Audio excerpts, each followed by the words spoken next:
Hi, everyone. This is Joy Fisher-Williams. I am with Bedford St. Martin's and Macmillan Learning. I want to thank all of you for joining us today. We had an overwhelming response to this webinar, and we're so glad that you're here. We're also really glad that Dr. Heidi Harris and Dr. Rebecca Glazier are with us to deliver content that is helpful and informative at this time when we're moving to online instruction and dealing with many other things in our lives, whether it's children at home or caring for family. And whatever else you might be juggling right now, we just are really glad you made this time. So I'm going to kick us off since it's the top of the hour, and I'll do a brief introduction for Heidi Skurat Harris. She is an associate professor of rhetoric and writing and coordinator of the graduate programs in professional and technical writing at the University of Arkansas Little Rock. Dr. Harris has taught in 5 different disciplines at 4 types of higher learning institutions in traditional face-to-face classrooms and in online learning environments. She's also the author of the Bedford Bibliography for Research in Online Writing Instruction, and she teaches online writing instruction, technical writing, and creative nonfiction. Heidi has been conducting an exciting longitudinal research project with her research partner, Dr. Rebecca Glazier, also of the University of Arkansas Little Rock. Rebecca is an associate professor of political science in the School of Public Affairs. She has a PhD in political science from the University of California, Santa Barbara. And in addition to her research on religion and politics, she studies scholarship of teaching and learning and has published articles on the efficacy of various teaching strategies, including simulations, satire, and smartphone apps. She is also very passionate about improving the quality of online education for college students, and you can follow her on Twitter at Rebecca Glazier.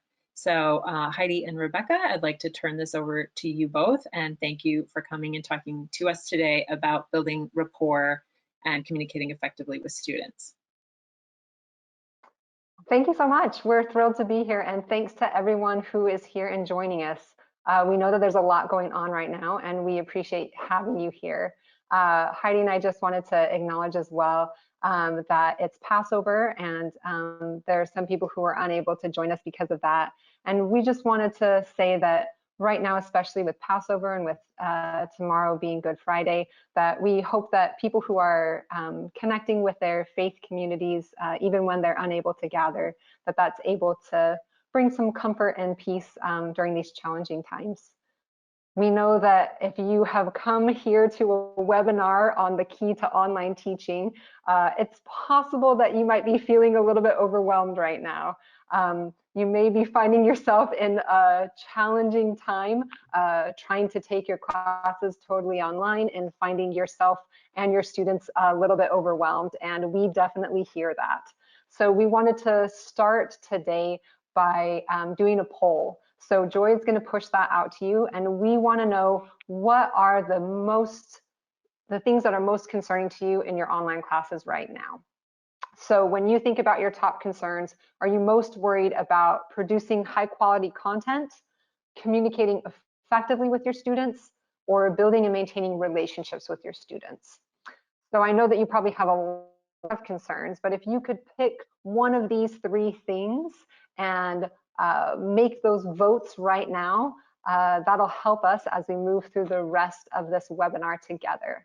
So go ahead and make those votes. And if you're thinking to yourself, you only gave me 3 options, there's lots of things that I'm worried about right now, you can leave some of those additional things that you're concerned about in the chat. You can ask questions. And if you want to tell us a little bit more, if you're really concerned about producing content and you want to tell us a little bit more about those concerns, you can leave that in the chat as well. And we can, as you ask questions or leave comments, we will have a place as we go through to pause and address some of those, and we'll have some time at the end also. So I know that Joy's keeping an eye on those poll responses coming through, and will let us know when we feel like we have a good number of those that have responded. As you think about the things that are most concerning to you, I know there's a lot of things that are on our minds at these challenging times. And I know Heidi and I certainly have a lot that we're thinking about as well. Yeah, so Rebecca, we're at 83% voted. So I'll just give it another few seconds here, and then I'll close the poll. Yeah, fantastic. Thank you so much, Joy. And thanks to everyone for letting us know what are the things that are most concerning to you in your classes right now. And Heidi and I both, we have been studying the scholarship of teaching and learning for over a decade each. And so we have done a lot of research on across these different topics, and we're excited to be able to share some of that with you today. So it'll be helpful for us to see where our biggest priorities are among the people who are here in the webinar.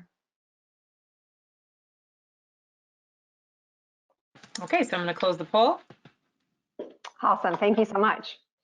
So when we're talking about the scholarship of teaching and learning, as I mentioned, Heidi and I have been studying this a lot, and we have a number of peer-reviewed articles. We've got all kinds of data that we can show you, and here's our poll results so we can see how these priorities shake out among the people who are here attending, and we'll return back to these numbers as we go throughout the webinar. Thank you so much for sharing that, Joy. So when it comes to the scholarship of teaching and learning, as I was saying, Heidi and I have published a number of peer-reviewed articles. We've got some data we're going to share with you today, and we'll show you some, statistics, and we'll show you some charts. And we have a number of best practices. We'll link you to our websites where you can check out all of our data and these longitudinal studies that we've done. But we want to start off today with some truth, and that is, this is not a best practice kind of scenario that we're in right now. Most of us are just trying to keep our heads above water. What we're doing right now is something that's more akin to trying to teach remotely in an emergency. So what we're going to do today is try to give you a couple of key takeaway points that you can use right now in this emergency situation that we're working in, and that you can take with you as you try to teach online classes in the future when you have a little bit more planning time. Because right now we haven't really had the opportunity to plan long term and had the emotional energy and the time and the ability to do research and invest in the classes that we're teaching right now. And so we're going to give you some strategies and tips that you can use immediately and that you can use when you're planning long term. So thinking about these poll results that we just looked at, it looks like 41% of you are concerned with communicating about students. That was the highest result. And you are in luck because Heidi is an expert in communicating with students. And so she is going to take it from here and tell you about why this is so important and how you can do a great job at this. So I'm going to hand it off to Heidi. Hey everyone, I hope everybody can hear me. One of the things that Rebecca just said that really resonates with me is the difference between online learning, which has a set of best practices and principles and things that we know work for students, and the situation we're in, which one article called emergency remote learning. And that is putting classes online that probably weren't intended to be online or have heavy lab or on-campus requirements. And so this is kind of the context we're going to be talking to you about today. So rapport and cognitive load. My first part of the presentation is going to talk a little bit about probably what students are going through right now and connect that to how we can use rapport to reach out to those students. And what I'm going to be talking about is based on E-Learning and the Science of Instruction by Ruth Colvin Clark and Richard Mayer. And they are amazing. And this is a great book if you want to read more about what we're going to be talking about. So there are three concepts involved with cognitive learning. And the first is dual channels. And that's that we have separate channels for processing visuals and auditory materials. We can't do very much through those channels.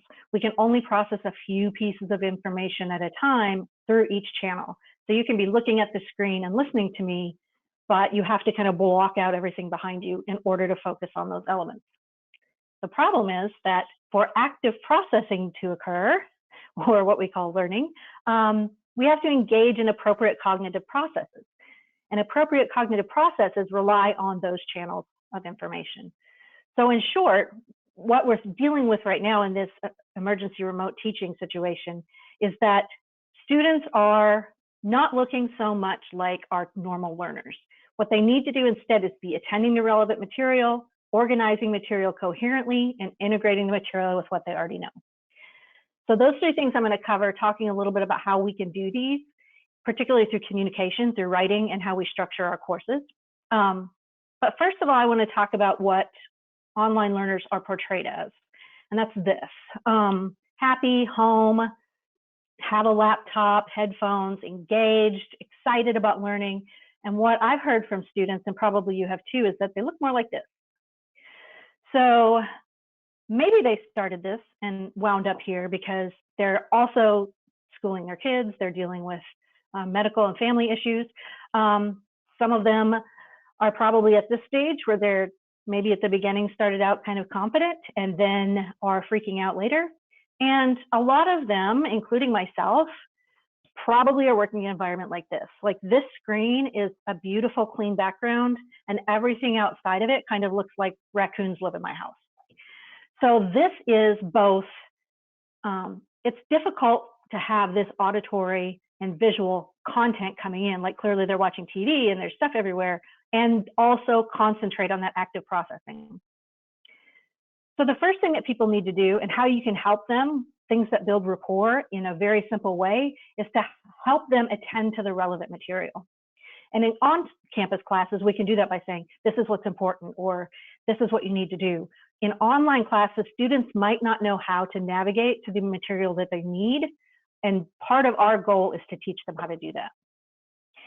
So this is a chunk of objectives for a week of a class I teach at the graduate level, and I just pulled it off of my syllabus.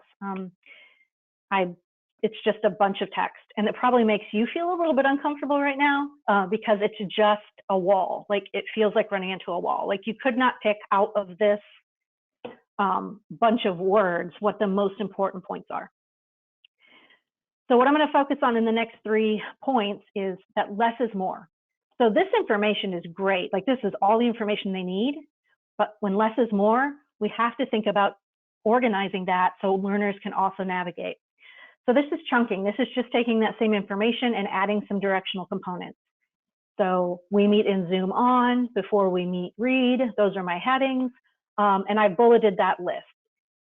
This is a good start. Like if you don't have any other method of making things in chunks, taking a table, putting some content in it is awesome.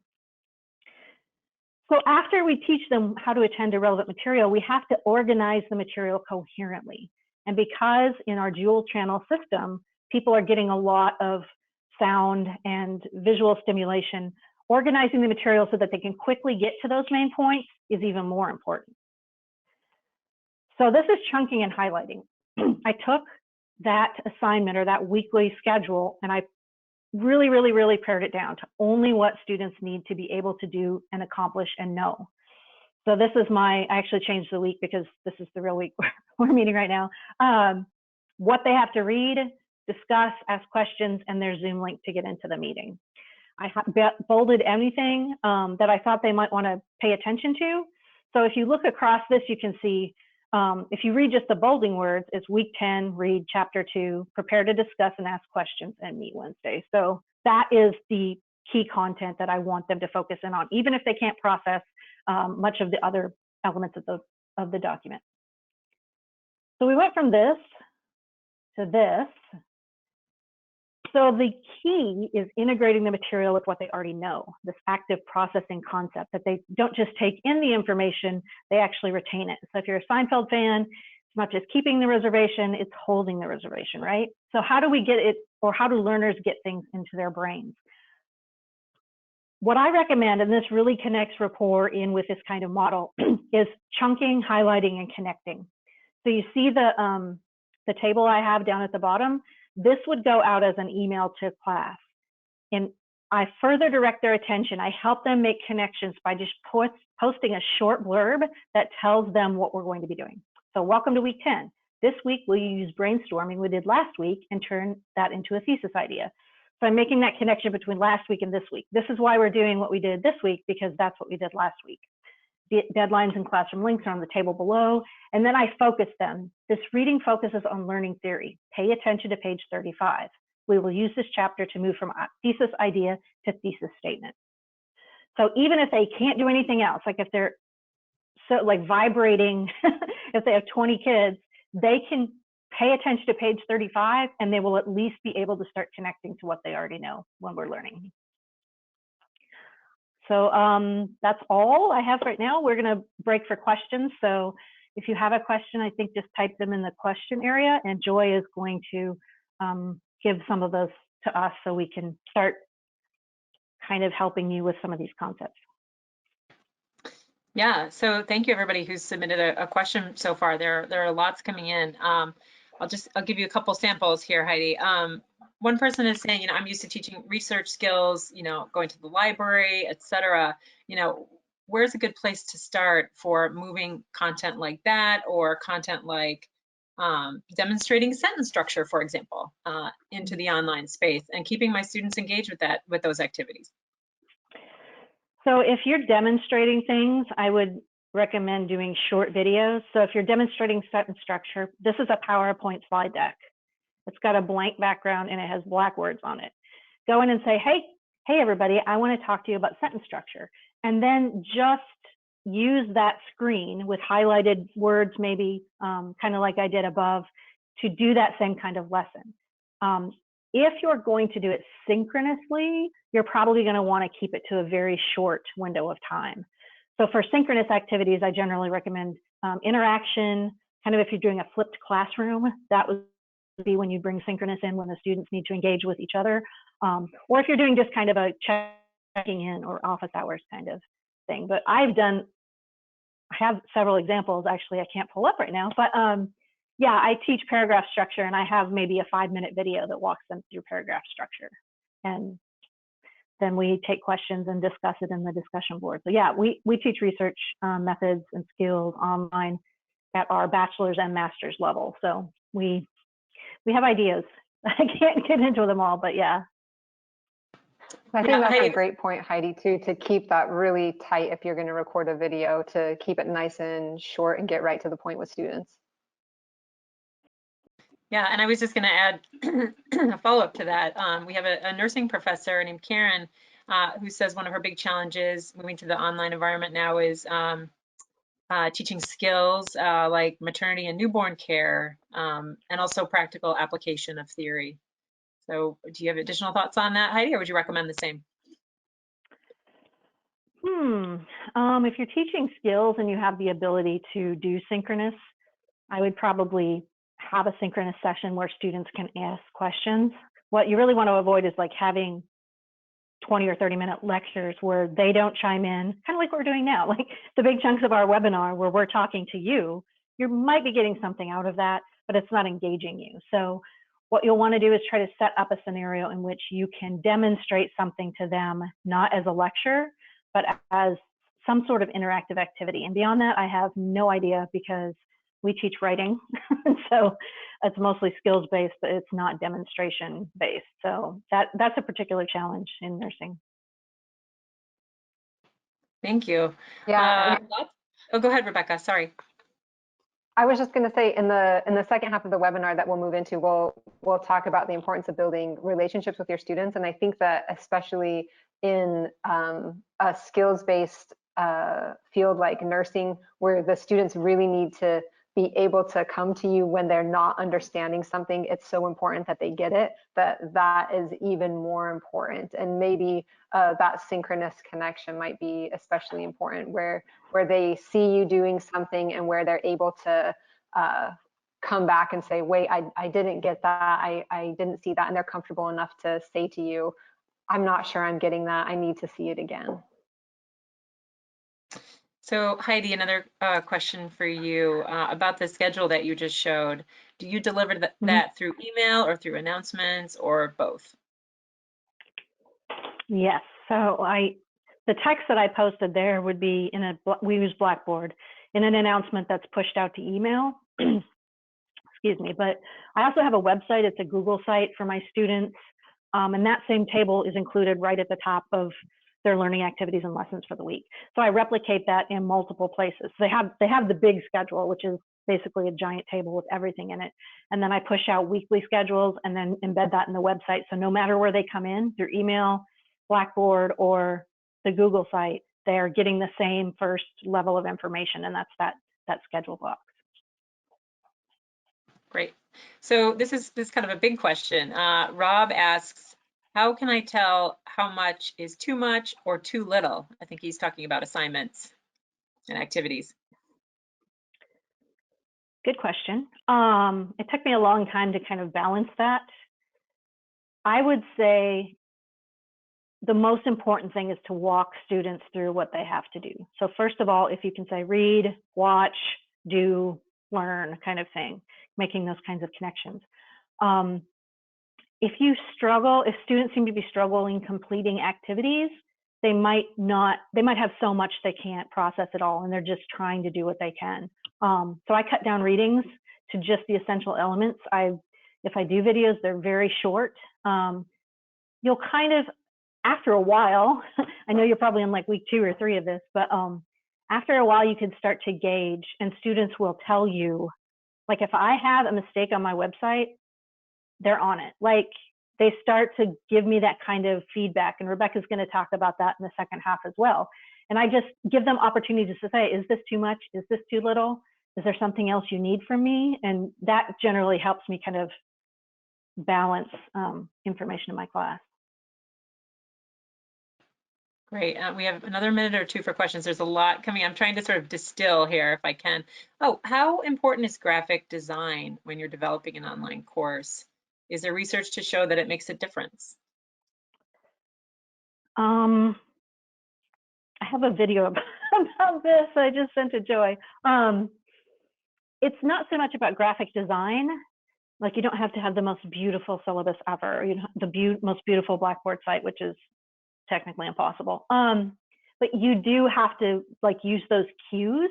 So if you have a screen full of text, if you can chunk it and highlight it, that will be more helpful than having like 3 great graphics or, colorful design. And the thing I really, really, really preach against is using any kind of a visual that doesn't add to the meaning of whatever you're doing. So clip art was awesome about 15 years ago. And now we should start thinking about if we're going to design something that it's user-friendly, user-centered, brings our user to the stuff that they need, and that we're not putting too much in so that it's kind of diverting that focus and overwhelming those channels. Thank you. So Darcy reports that she's teaching an intensive learning course for 3 weeks and is wanting to know how frequently would you recommend emailing the class and how regularly would you have deadlines? Every other day, every 3 days, weekly? I do emails 3 times a week at least. 3 weeks, yikes. I have a 5-week course in the summer and I generally do 3 to 4 emails a week. I think about it in terms, I don't replicate a face-to-face class, but I think about it in terms of if I was doing a 3-week intensive course face-to-face, I would be talking to them at these points. And this is what I'd be giving them face-to-face. And I try to do that as well. I wonder how accelerated courses are going to work really as this new structure, because in the best of worlds, accelerated courses are difficult. And we're not in the best of worlds right now. So yeah, that's a great question. And that's what I would say is contacting them probably in a 3-week course, 3 to 4 times a week, give them a little bit of break, but contacting them pretty often. And one of the things I wanted to point out to you is that when Joy reads a question, I look away from the screen because I'm a visual learner and I get distracted by all the things on my screen. So in order to process through my auditory channel, I have to like stare out the window so I can really focus and listen. And it might be the opposite, like you're really auditory, so you have to like close your eyes or really visual, so you have to like not pay attention to what's going around you, what's being said. But that's dual channel operating. And if students in synchronous sessions with you look away or do this or taking notes or just do this, it's not that they're not paying attention. It's really, really difficult to maintain eye contact with people on a screen for a long period of time. Like the human body needs visual breaks, just like you would have in a normal classroom. So that's a point I've been thinking about and wanted to share. Sure. So by the way, I'm saving some of your questions for Rebecca's portion because I think they'll pertain to student engagement and rapport. But the last one here for now is from Jean, and it says, some of my students are not showing up, not doing work, and I'm using energy chasing them down. Is it, what's the appropriate time for me to back off? Where's the line? I'm going to deflect this to Rebecca. What would you do? I teach graduate students, so my students are all super engaged. So what do you do with your intro to poli-sci students?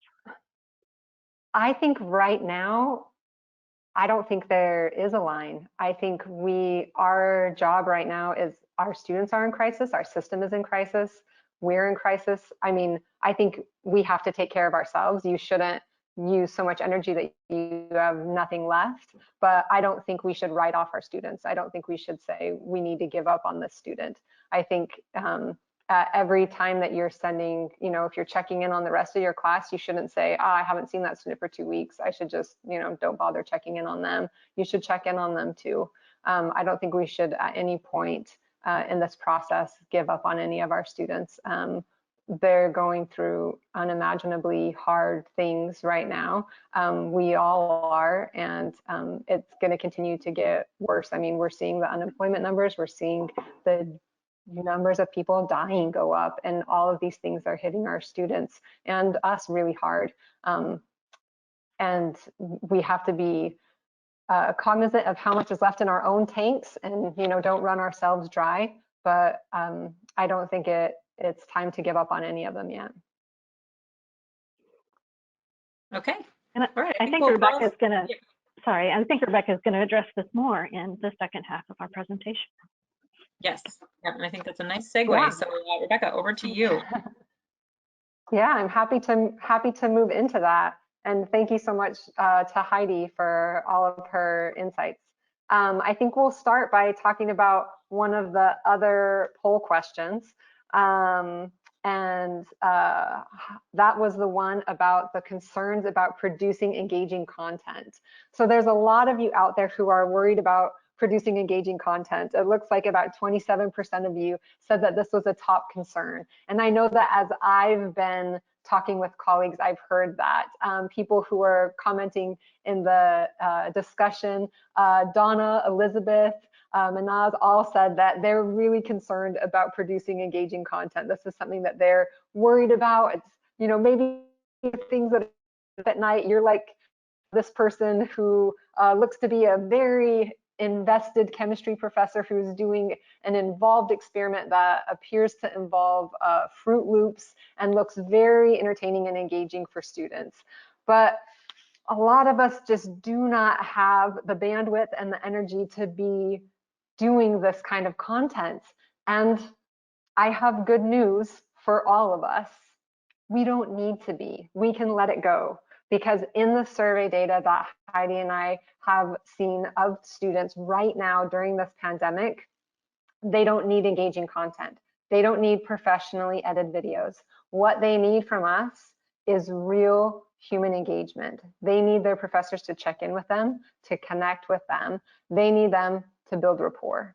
And that's the research that Heidi and I have been doing, is on how to make real human connections with our students and how to build rapport with them. And in the data that we have seen, that we've collected through multi-year experimental studies over the years, we have found that when professors build rapport with their students are significantly more likely to stay enrolled in the class. They earn better grades in the class. The professors get better teaching evaluations, and overall, you have better outcomes for the students, for the university. So what we want to do and also we see some great qualitative data coming out of these classes as well. I just wanted to share with you a couple of quotes from students who have been in classes that have high rapport. So students say, for instance, that online classes often have a disconnected feel, and maybe you've experienced that in these first few weeks of moving your classes online. But students who are in these classes that have rapport building say the professors are closing those gaps. I love this quote from a student who said, my professor was so involved and made the subject fun. I've taken online classes and the professors are rarely involved, but because he cared, I cared. We see this over and over again when professors teach with rapport, when they reach out to their students and connect with them on a real human level, the students feel that caring and they become more invested in the class. So just as Heidi was saying, students have a lot going on, especially right now. And sometimes our classes fall down their priority list. And then we find ourselves going out and trying to chase down these students. But when we show them that we care about them and we care about their success, they are more likely to stay engaged and stay invested in our classes. So how can we build rapport with our students? That's what Heidi and I want to talk to you about today, and we have a few key ideas to help you. First, we've been trying to model some of this today, but we can ask our students for feedback. So this is why we started off with a poll, is to try to understand where you are. And you can do this with your students. You can give them a survey. This is just a screenshot of a midterm evaluation that I put out to my intro classes, just to ask them, you know, what can I as a professor do better for the second half of the class to help you be successful? I also asked them, what can the students do better to give them some ownership over the class, that they can help improve it as well. This might be a good time to send a survey out to your students, or you know your students better than I do. You might think this is not a good time to send a survey to my students. They are overwhelmed. They don't want to take another survey. I don't need to put another thing on their to-do list. So what you might want to do is just add one more question to the end of their next exam or their next quiz that says, what can I do to help you right now? What do you need from me? So that might be something that you can do to get feedback from your students, to give your students an opportunity to feel heard and to know that you're listening to them and that you want to hear what they have to say. Another thing that you can do is you can call your students by name. So a lot of times in the online environment, it can feel like a black hole. It can feel really anonymous, and students might feel like you don't know who they are. And so by calling students by name, you signal to them that you know them and that you care about their individual success. So whenever you're responding to their discussions in the discussion board, you can call them by name. Every time that you email them, you can call them by name. When you're talking about particular discussion posts, you can refer back to other students.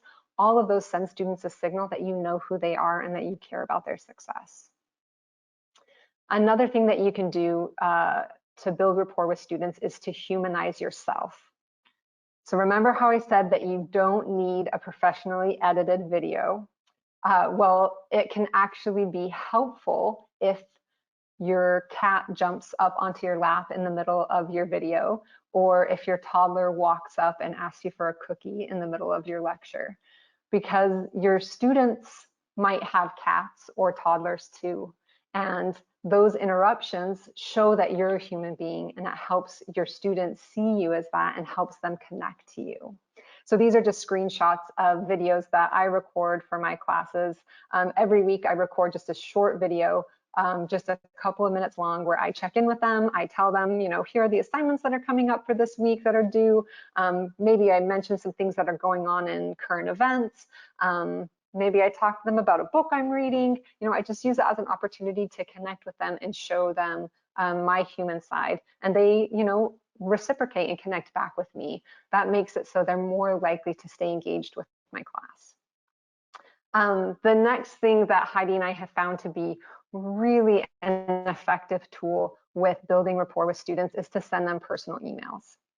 Now, if you're teaching a small seminar course and you have maybe 10 students, sending a personal email to each of them, no big deal. But if you have suddenly moved a large introductory lecture online and you have 100 students, now that feels like a much bigger lift. So something that we have done that we found really useful, and Heidi and I go into much more depth in this when we teach half-day and full-day workshops on building rapport, is using mail merge feature. So technology is our friend in this regard. So you can use an Excel spreadsheet that you use to keep your grades in, and you can use that to merge in email to send a personal email to all of the students in your class. And so you can see here the arrows pointing to where you'll use those students' exact first name. So they will get an email to their own first name. So it looks totally personal, coming exactly to them. And you can use that Excel spreadsheet to merge their exact grade. So this one is where I'm using to check in with students about how they're doing with online textbook quizzes. And so after the first few weeks, I just check in with them and tell them how they're doing on the quizzes. And so I can not only merge their exact grade to tell them how they're doing on the quizzes, but then I can merge a comment about that grade. So all the students that are getting above 90 on the quizzes, I can say, you're doing a great job. Keep up the good work. You're killing it. I'm so impressed. And all the students that are getting below a 60, I can say, I'm really concerned about your quiz grade here. Please reach out to me so that we can make a plan for how you can do better moving forward. I really want to work with you to improve this. And for both groups of students, they're going to get an email that's really personal and that they feel like I really care about their success. And that's going to make all the difference in the world to those students. The final tip that I wanted to share with you about building rapport is to be flexible. And I think that this advice is more important right now than ever. So this is just a screenshot of an email that I sent out to my students when my university adopted the option for credit, no credit grading. And so I just told them that this was something that I was adopting in my class.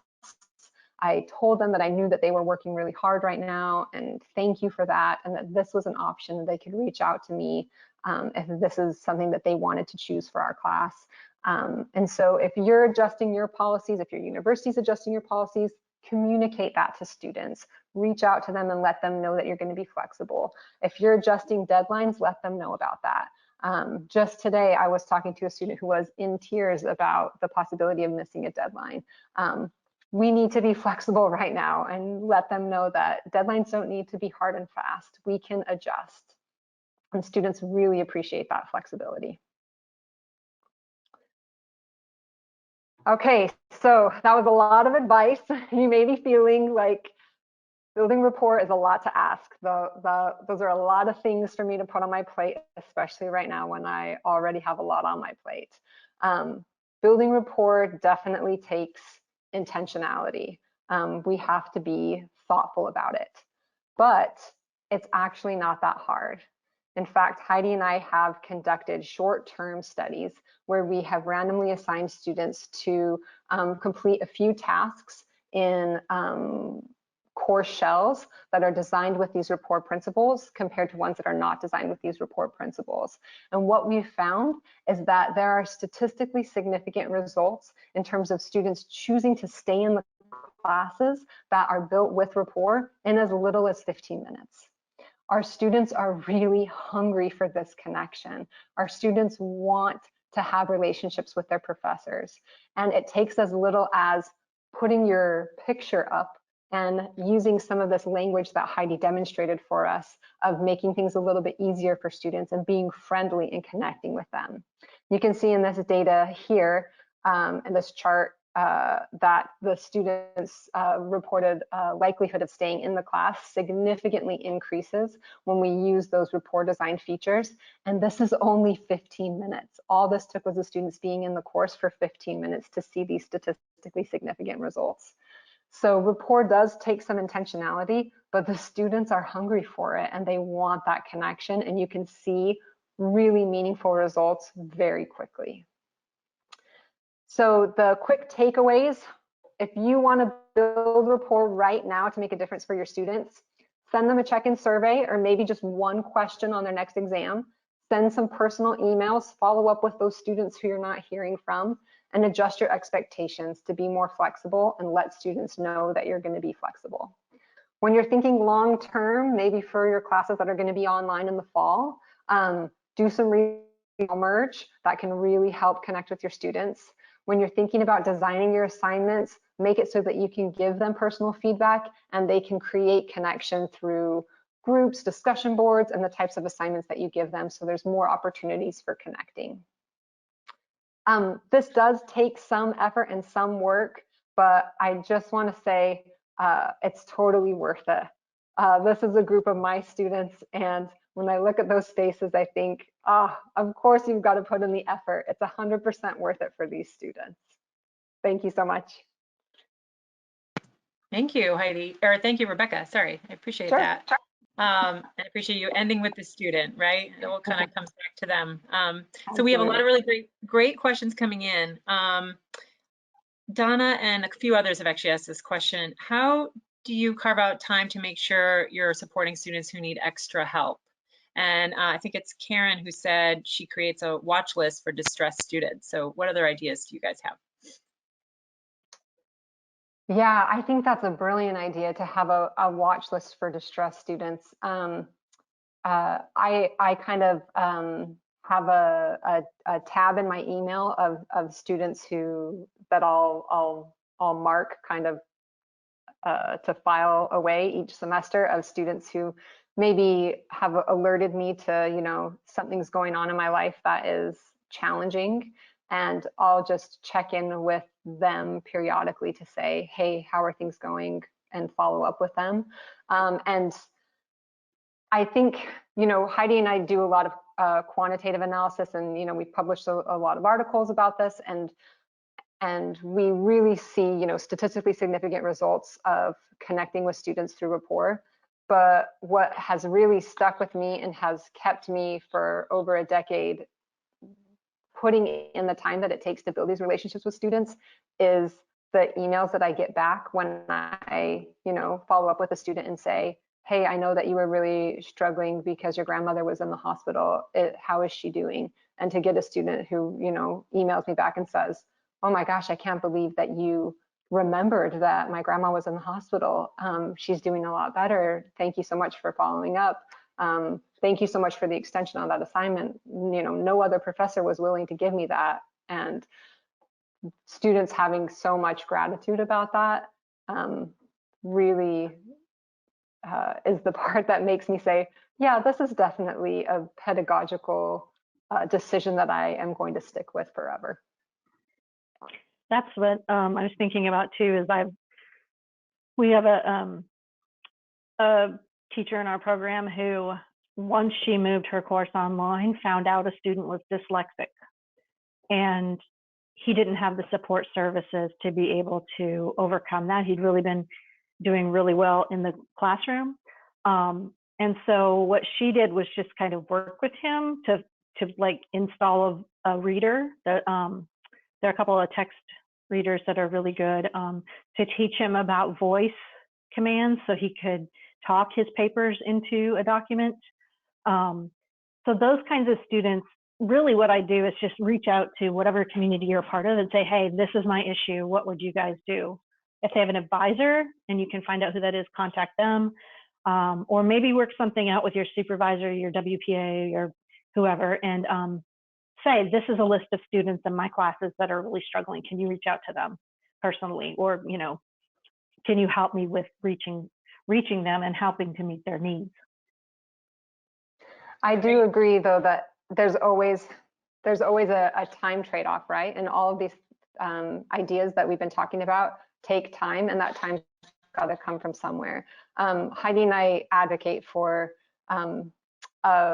a broader cultural shift on your campus. If you can be the person to move towards that, to talk with your chair, to talk with your, you know, people in your teaching and learning institute, to talk with your online people who run your online programs, to say, hey, we need a cultural shift towards connection and rapport in our online classes. And you can point to the data and you can point to the published studies and say, this will help us retain more students. This will help our students be more successful. And say, we need to take that time from somewhere else in order to put that time towards this. But I know that's hard to do as an individual, because it requires an institutional mindset change in order to really get your whole institution towards saying, this is worth putting our time towards. So here's a slightly different question. And Karen and Ming may ask this, but I think a few others have as well. Should I require my students to turn their webcams on? No, you should not.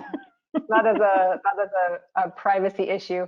Looking at someone's face is super helpful to connect with them, and so I totally see how you wish you could see their faces, but there's lots of reasons why your students might not want to turn their webcams on. So I would encourage you to be in a place where you feel comfortable turning your webcam on, but you also should not have to. but when they can see you and see your environment and look at your eyes, that is helpful for them to connect with you. But you should not require your students to turn their webcams on. They might, you know, our students from lower socioeconomic backgrounds might not feel comfortable showing you their living circumstances. They might have stuff going on in their lives that they don't want to show you. There might be privacy issues. So you should never require them to do that.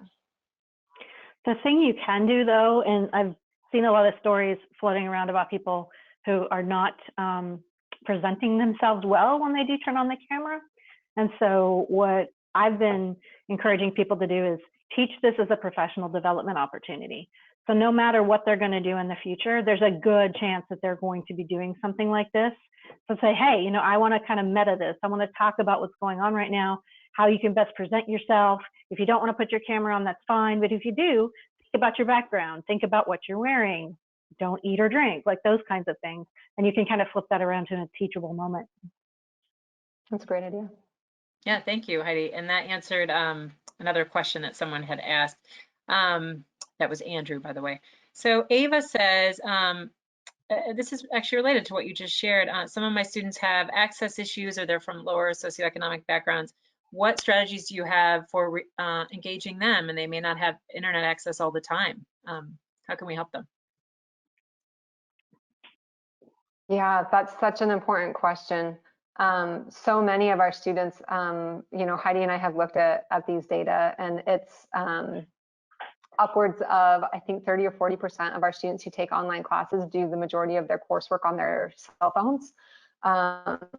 And right now, when students are not only doing their coursework on their cell phones, but, you know, maybe doing all of their entertainment on their cell phones, and maybe are stuck at home, so they're not able to necessarily use the McDonald's hotspot or go to the library because the libraries are all closed.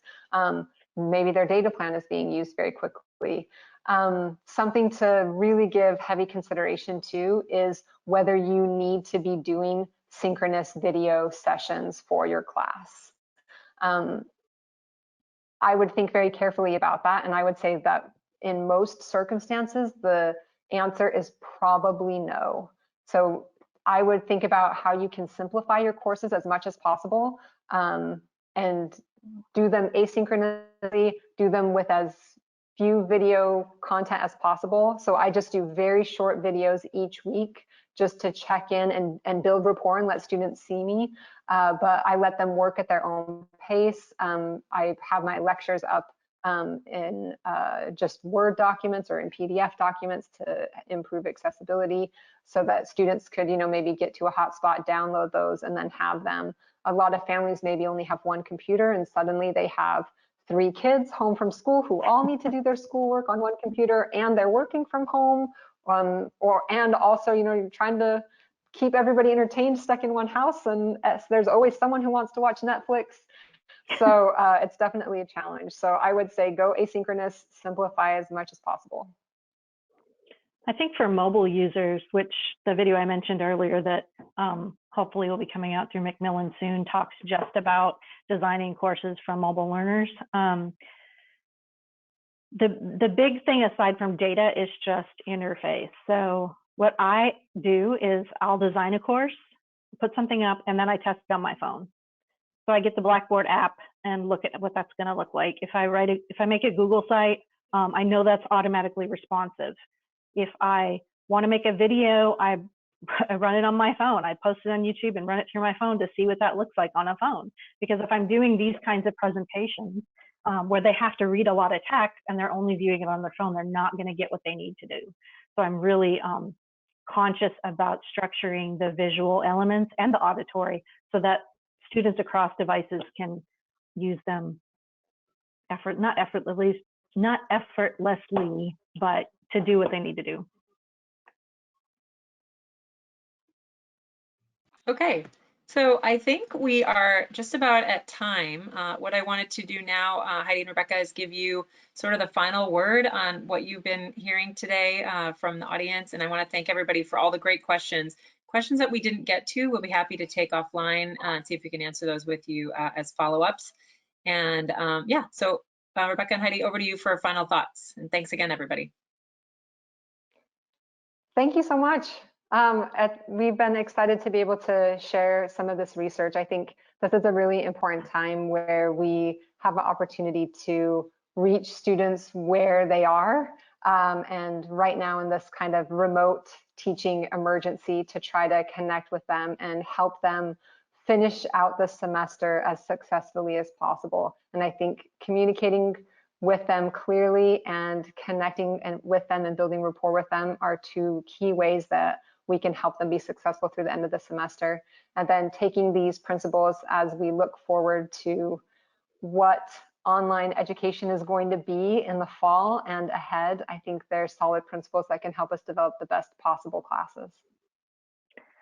And if you have questions about our research or about any of the things we presented, we have our websites here on this last slide, our email addresses, and then Rebecca does more tweeting than I do, and I do more Facebooking than she does. So you can probably reach out to me on Facebook and her on Twitter. You can follow me on Twitter too, but I never post anything. So we divide and conquer social media. Perfect.